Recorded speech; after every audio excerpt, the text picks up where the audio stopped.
I'm back after another somewhat lengthy hiatus from YouTube. I have returned, alright? It is Peter Barker. No longer is it Barker's Vlogs. Peter Barker is in the building. And now we're gonna do some worst to best action, right? Worst to best. Yes, this has already been done by multiple YouTubers, multiple journalists all over the internet, whatever. Some of my favourite YouTubers, The Needle Drop and Sean C, have already done these sorts of videos. Yes, I'm doing a Radiohead worst to best. Now, I know there's a sort of stigma surrounding Radiohead that, you know, they're just this depressing band that all they talk about is, you know, depressing stuff, depressing themes. And while that might be extremely 100% true, right, Radiohead have some fantastic albums. And I'm going to list them in my personal worst to best list. One of my good friends who goes by the YouTube name of Runaway Jesus, which is a fantastic combination of two Kanye song references, also known as Samuel, is doing the same thing as me with all the artists that I'm doing. We're probably going to do this Radiohead one on maybe Kanye, Kendrick, and other artists that we've both heard the entire discographies of. Yeah, this will be a little interesting series, I guess, a little mini-series. But yeah, I think it's time to begin. It's Radiohead, it's 9 albums, let's go! Pablo Honey. Yeah, I know, Pablo Honey is a popular pick for Radiohead's worst album, but I genuinely believe it is Radiohead's worst album. Like, everything they did on this album is inferior to everything they did on every other album that I'm going to mention. I just get the feeling that a lot of Radiohead fans are Radiohead fans because the Radiohead deviate quite a lot from the mainstream today. Obviously Radiohead aren't the most cutting edge experimental band of all time, I'm not saying anything like that, but for the mainstream that they're a part of, they are quite cutting edge, and their contemporaries, Britpop like Oasis, Blur, and bands of that nature. That style of rock was at its peak when Pablo Honey was released, and Pablo Honey slightly pulls from those other genres of rock that Radiohead are known for deviating away from. The song How Do You, I can't stand it at all, I'm sorry, but the mixing sounds horrible, the vocals sound horrible. I don't know what they're doing on this track. The direction of it just there is non-existent. There are some decent tracks here. Obviously, Creep isn't actually a terrible song, although it's Radiohead's most popular, so Radiohead fans hate the song by default. I mean, the song Stop Whispering is an alright song, but at the end of the day, this is their debut album, and, you know, it kind of sounds like it. Kind of sounds like they're just trying to find a place to start from, and it sounds a lot more hollow and empty and lifeless compared, well, not lifeless, just hollow and empty and shallow compared to their other albums. This is going to be a really pretentious video. I just realised that I'm a Radiohead fan and I'm part of that group of pretentious people. It's not so good when you realise it, to be honest. The King of Limbs. I previously had The King of Limbs at number 7 on my list, but in recent weeks, recent months, it slipped down to the 8th spot. I'm gonna be honest, I think some of the hate this album gets is unjustified, unnecessary. I like the experimentation that Radiohead decided to, you know, use and incorporate into the music with all this electronics going on. However, I do understand where critics are coming from when they say that they don't like this album. For example, this album is actually really short. It's like 35 minutes or something. It's not as colourful as an album like In Rainbows. But yeah, you can say a lot of stuff about the King of Limbs, but I do like this sort of synth, you know, centric approach to the music. It's rhythmic, it's groovy. One of my favourite songs on it is Bloom, the intro track. Feral, which is probably my favourite song on this album. Also Lotus Flower, which, if you haven't seen the music video, it's incredible. Tom York dancing is truly a gift that humanity is lucky to have. In my opinion, there's not really anything wrong with this album, it's just that other albums in Radiohead's discography are more calculated, more timeless, if that's even a thing. I am really starting to see how pretentious Radiohead fans are now that I'm making this sort of video, and every time I finish talking about an album I go, oh, no, all the other albums though are better than this one. Anyway, The Bends. This album switched place with The King of Limbs. Now in my personal sort of list. This was number 8, but now it's number 7 just because I've been listening to it a lot more, and I like it a lot more than I did when I sort of made my first list. Anyway, this album remains to be quite a weird one in Radiohead's discography. Quite a polarising one. I think you either really like this album or you just don't. It's just not as impactful for you. The Bends is a really good second album. It was a very, very, very good leap from Pablo Honey. A lot of the things Radiohead are talking about on this album are to do with their like world tours that they were going on because of the success of Creep, and how they hate the fact that Creep was the only thing they had that made them so big, and they just wanted to sort of push away from the success of Creep and have success because of their integrity or their talent or whatever. They're talking about how aging affects you, about how alienation affects you emotionally and stuff like that. The idea's definitely a lot more ambitious than they were on the previous album. However, I kind of can't escape the fact that Radiohead at times on this album are stuck in this sort of bubble, in this weird transition phase between the sort of grungy Radiohead and the electronic experimental Radiohead. There are some great songs on this thing, namely Planet Telex, the opener. Oh, Just as well. Just is a fantastic song. Probably my favourite song on this album. That guitar slide, or whatever, where he slides up the scale, Johnny Greenwood slides up the scale towards the end of the song, that is incredible. They're taking a lot of musical risks on this song, and it kind of reminds me of Paranoid Android. I don't know if anyone else feels that way, but the end of the song reminds me a lot of like the chorus part of Paranoid Android. It's weird. Also, I can't not talk about Street Spirit, the closing track, which I know Samuel loves. That's like one of his favourite Radiohead songs, but that is an incredible closer, one of their best closers actually. Yeah, I feel like quite a few Radiohead fans would actually be quite annoyed with where I place this album, especially with what's coming next. Amnesiac. Yes mate, Amnesiac over the Bends. Deal with it. Yeah, but no, in all seriousness, this is probably the one that's going to piss the most people off just because it's above the Bends. But anyway, I don't care. Amnesiac is like this sort of jazzy thing that Radiohead had going on. Yeah, there's a lot of jazz, a lot of krautrock, a lot of avant-garde in this album. A lot of weird things that a lot of other Radiohead albums don't touch upon or don't include. It's a well-known and well-documented fact that the songs on Amnesiac were recorded during the sort of time period that Kid A was recorded. The thing that holds this back from being, you know, like top 5, top 4 sort of Radiohead album for me is the fact that there are such a mix of moments. There are some really high points, some fantastic moments, there are some decent moments, and there are some crap moments on this album. An example of an incredible moment being Pyramid Song, the lead single from this album, which is probably my favourite Radiohead song in general. Yeah, so the incredible moments can get as good as that, but then you've got some pretty good moments like the opener, Packed Like Sardines in a Crushed Tin Box. Fantastic name. Yeah, it's decent. It's a pretty good track to open an album, I guess. And the weird interlude that comes after Pyramid Song, Polk/Pull Revolving Doors. It's actually quite exciting to me as it like descends into chaos at the end of the song. I know a lot of people hate that song. I know Samuel hates that song. I don't care, mate. I think it's great. But then there are some meh moments, some not as good moments, like You and Whose Army, which I don't know, it just sounds like it's too stripped down for its own good at some points. And then you have pretty much like the final 3 tracks.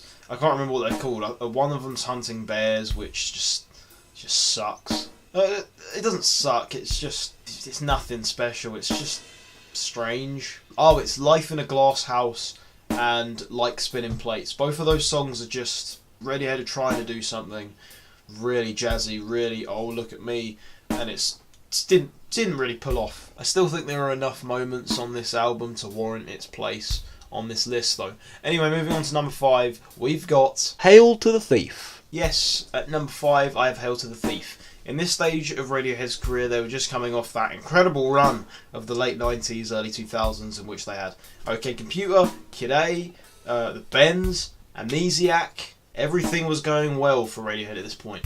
And then they dropped Hail to the Thief. I wasn't meaning that as in, yeah, everything was going well and then this album hit and it all went terrible. No, I just mean they incorporated elements of all those other albums on Hail to the Thief. Everything they did in the past showed up on this album. Alternative, artsy, experimental, electronic, all in one go. The themes are mainly about right-wing politics that were sort of resurging at the time of this album's release. I kind of feel like this is the album that a lot of Radiohead fans underrate in a way, or overlook, because of how many albums in their discography that are held to this high regard, like Kid A, In Rainbows and OK Computer. This one kind of just gets looked at as a really good album instead of a classic. But there are some fantastic tracks like 2 + 2 = 5, one of Radiohead's best openers in my opinion. Sit Down Stand Up, There, A Punch Up at a Wedding. Scatterbrain was really good.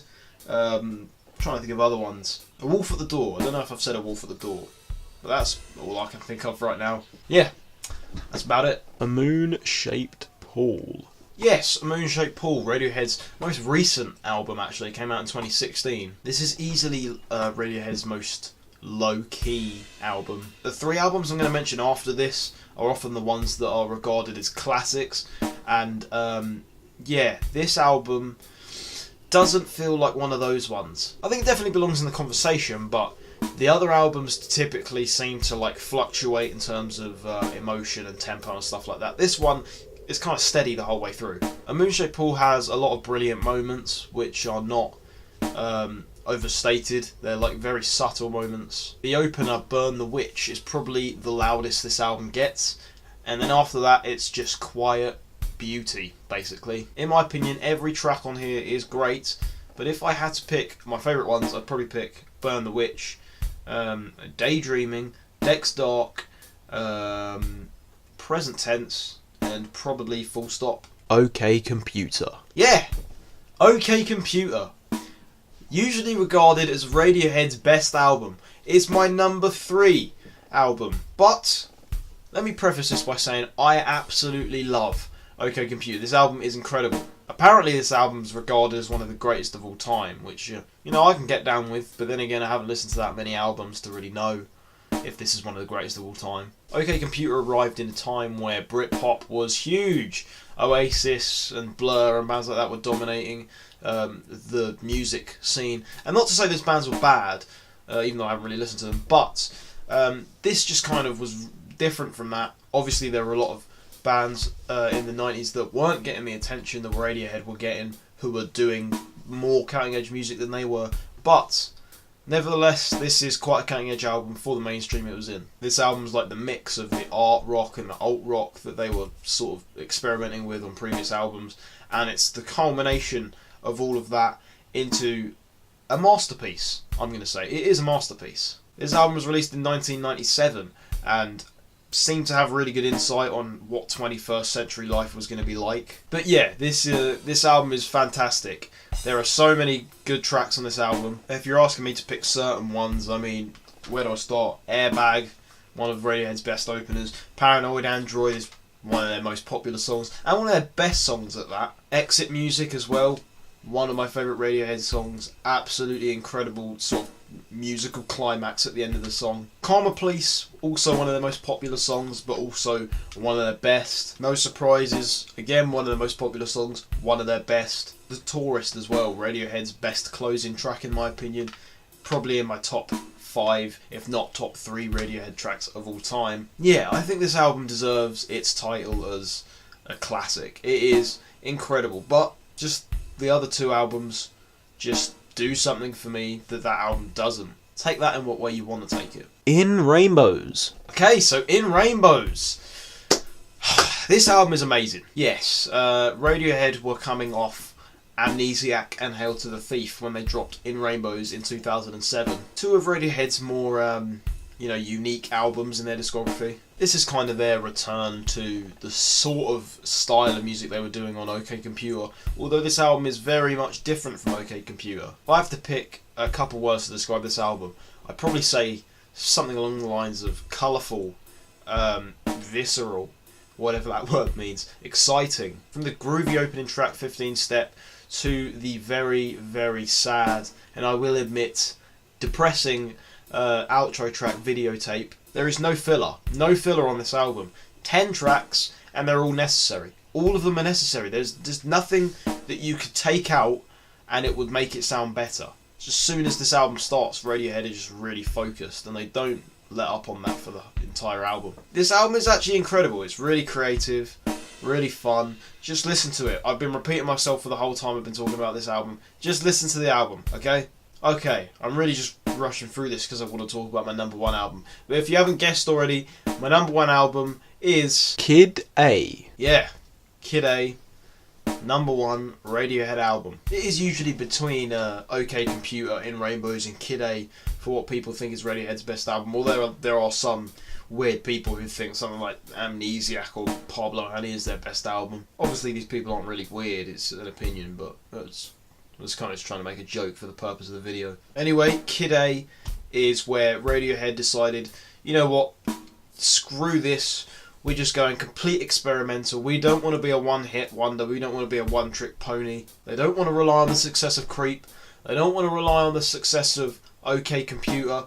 They just want to do whatever they want, and I don't know if they really cared about commercial success. But anyway, that's what they got. That's what I was going to move on to. Kid A came at a time where Radiohead were trying to distance themselves from the mainstream, yet this album was really mainstream. It was like number one everywhere. Maybe not everywhere, but it was very popular, and it was very, very weird for a lot of people who first experienced this album when it came out. I've read about the reviews and stuff that this album got in 2000 when it came out. A lot of them were negative reviews or mixed reviews or sort of lukewarm reviews. This album just didn't get the love it deserved. And later on down the line, people started to really open up to Kid A. I think it's because people were expecting them to expand upon the sound they got on OK Computer, but then when Kid A came out, it was just nothing like OK Computer. This album takes you on a journey, a dark journey. It starts with everything in its right place. My favourite Radiohead intro album track.